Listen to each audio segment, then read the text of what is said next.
So, for comic books and books this week, we have a book piece. It's Halo. Halo has dropped a new novel. We'll talk about that. Plus, we have Marvel stirring the pot with some teases that is really probably going to get somebody in trouble. Donny Cates is making his triumphant return to writing for comic books once again after 3 approximate years of just kind of laying low for reasons we'll get into. There's a bit going on here. Let's do this. Hello, nerds. Welcome to the Clips channel. This is a clip, as if the channel name was not specific enough. This clip specifically comes from a show that I do over on the main channel called The Week in Nerddom. We are going to be talking about comic books and books very specifically in this clip. So news from the last week that has to do with everything comic books and books. Generally more on the comic book side because the books side of things is kind of a little bit more slow going when it comes to nerdy content, but we do still cover it. So that being said, I appreciate you joining me. Let's get into the news. Comic books and books, no follow-ups or corrections for this section, but we do have a lot to talk about in news. No trailers or anything either. So first up, we have Spider-Man. We have Marvel just really digging in and literally doing things that might be purposefully pissing off the fan base. Because we have a tease for Spider-Man for the upcoming arc that is an image of Gwen Stacy's grave, and then we have the tagline of "Nothing is sacred." Like, I feel like that's purposefully antagonistic, don't you? That seems really like they're trying to piss off their fan base, the people who pay money to read these comic books. Like, this just does not seem like a good idea.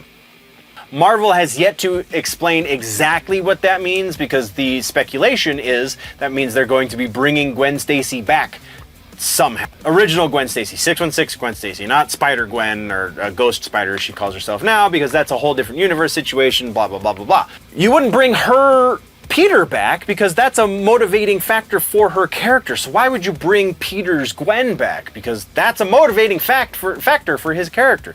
Just seems needlessly antagonistic. So that's all we're going to really talk about there. If anything crazy happens there, we'll probably follow up. But as it stands right now, that's what we got.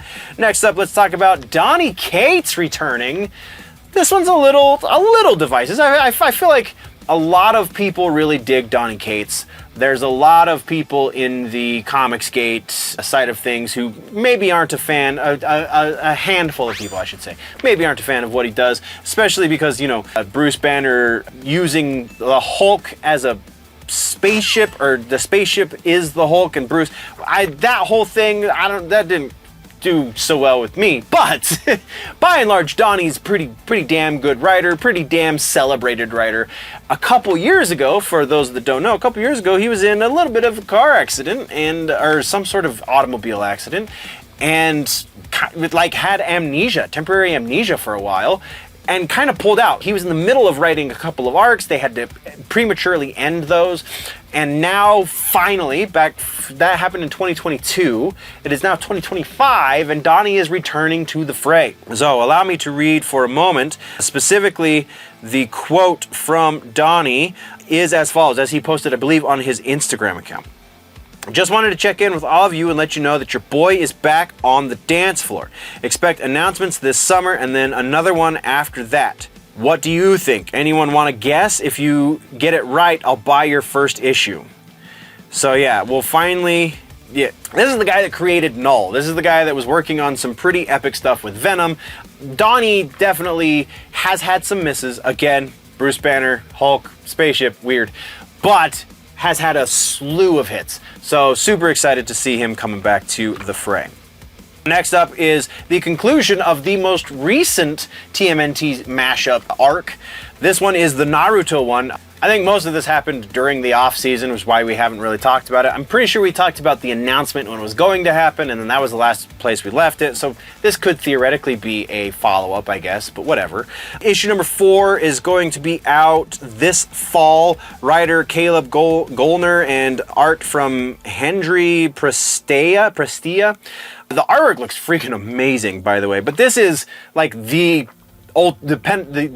peak, the climax. This is the issue that's going to bring it all home. It's also the issue where Naruto faces off against the Shredder. So it's pretty exciting. Like, normally we don't get into this kind of news because, I mean, it's a lot to keep up with, but because it's the 4-issue mini and because it's the Ninja Turtles, like, yeah, we're gonna talk about this at least a little bit because that's pretty freaking dope. So yeah, like I said, it will be out this fall. No specific date that I could find just yet, so keep your ears peeled. We will be following up here. And then our final piece here has to do with Halo. There is a proper novel that has been released for the Halo franchise. The most recent one, it is Halo Empty Throne. So the real quick synopsis that has been released by the publisher is 2559.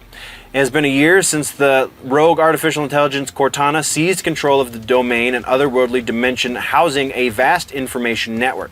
With an array of Forerunner weapons at her disposal, Cortana set out to enforce an authoritarian peace on the civilizations of the galaxy. But as the United Nations Space Command flagship Infinity prepares to strike out against Cortana at Zeta Halo, another plan has also been set in motion.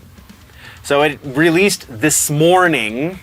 This is novelization that's going to be tying in the events of Halo Infinite into the world of the novels, which I feel like desperately needs because the story mode really left not a sour taste in a lot of people's mouths, but like just kind of like it was missing. Like obviously it was missing. It's kind of another Halo 2 situation where definitely they were rushing to get this out. And then they didn't have the time to do any DLC for it because modern day gaming, like even if you have to rush and kind of cut the story short, you can add to it because DLC is a thing. So yeah, pretty interesting. If you're a Halo nerd, then you're definitely going to want to go check this one out. That though is what we have for our suggestion or for our news this week. Let's move into suggestions. Our book suggestion this week is another Chuck Palahniuk book. We've actually talked about this one previously as well for suggestions. It's just a really good book, so we're doing it again. Invisible Monsters by Chuck Palahniuk came out in 1999, which is the same year that the Fight Club movie came out, which is exactly why this book was able to be printed. Because it was too disturbing, and they told him no until Fight Club did well, and they're like, all right, well, it's got your name on it, so people are going to be wanting to buy it. So go read, there's 2 versions of this. You have the original version, which is the one that I have read, that I have over on my bookshelf, which you can't see because it's off camera. But there is a remix version that is the original text that he wanted to publish. They wouldn't let him at first, and now they will. So read the original because I love that one. That one's fantastic in and of itself. But then the remix version, it's a little bit harder to follow from what I've gathered from it. But still the original text as Chuck wanted to publish it originally. So yeah, both of these has to do with image, body image, and how we as a society really put way too much weight on these things. And it's really, really beautiful, and Chuck Palahniuk is amazing. So go check out Invisible Monsters by Chuck Palahniuk. That is your book suggestion for the week. Thank you very much, nerds, for tuning in. If you want to level up your nerdy, geeky, pop culture knowledge, then don't forget to subscribe and do all of the things. Go check out the main channel, Generally Nerdy, for the larger portion. Again, you get all of the sections into one convenient video over on Generally Nerdy. The name of the show is The Week in Nerddom. Thank you for checking out this clip. We will see you next time. Before we go, though, always remember that if it's generally nerdy, it's probably here.